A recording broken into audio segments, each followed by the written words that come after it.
নিপুণ মামলাবাজ। ডিপজল শাকিব খানকে অশিক্ষিত বলেছেন, বললেন ডিএ তায়েব। ফের বিতর্কের মুখে চলচ্চিত্র শিল্পী সমিতির নির্বাচন। এই নির্বাচন নিয়ে নতুন করে প্রশ্নের সৃষ্টি করেছেন পরাজিত সাধারণ সম্পাদক প্রার্থী নিপুণ আক্তার। সম্প্রতি ভোটের ফল স্থগিত চেয়ে আদালতে রিট করেছেন তিনি। তার রিটের প্রেক্ষিতে স্থগিত হয়েছে বিজয়ী প্রার্থী মনোয়ার হোসেন ডিপজলের সাধারণ সম্পাদক পদ। আপাতত এই পদে তিনি দায়িত্ব পালন করতে পারবেন না।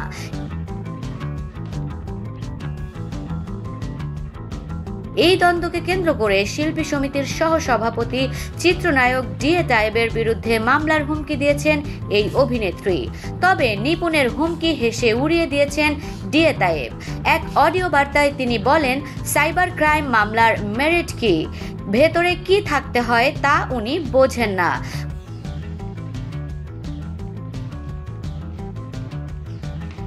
খণ্ডিত বক্তব্যে কখনো সাইবার ক্রাইম মামলা হয় না। উনি মামলাবাজ নামে ইতিমধ্যেই বেশ খ্যাতি অর্জন করেছেন।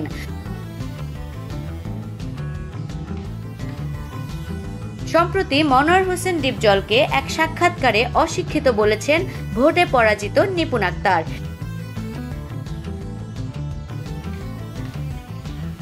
এর আগে নাকি চিত্রনায়ক শাকিব খানকেও অশিক্ষিত বলেছিলেন নিপুণ, দাবি ডিএ তায়েবের।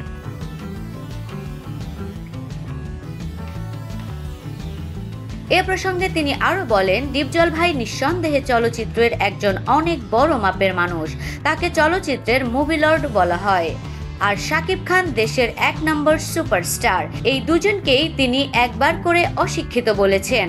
অপু বিশ্বাস ও জয় চৌধুরীকে তিনি মা ছেড়ে বলেছেন। তার মুখে এসব ভাষা মানায়? এক সাংবাদিককে বলেছিলেন, এই আপনার কুরকুরানি উঠেছে, কুরকুরানি কমিয়ে আসেন তো। আনারি মামলাবাজ মহিলা, সে নিজে চলে না, তাকে একজন চালায়।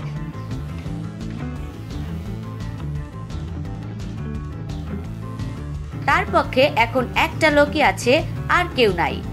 আমাদের এফডিসির সঙ্গে জড়িত, সে তাকে চালায়।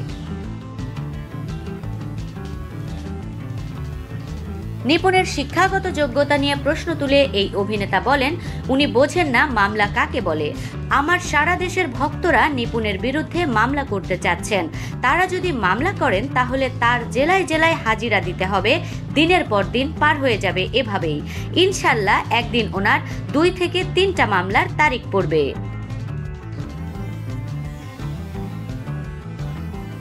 তার বোঝা উচিত ছিল যে আমাকে শিল্পী সমিতির মুখপাত্র করা হয়েছে। কমিটির সিদ্ধান্ত আমি প্রেসকে বলেছি। আমার কথা বলে যে ভাষণ দিয়েছেন, এটা অত্যন্ত দুঃখজনক। যদিও উনি এরকমই করেন।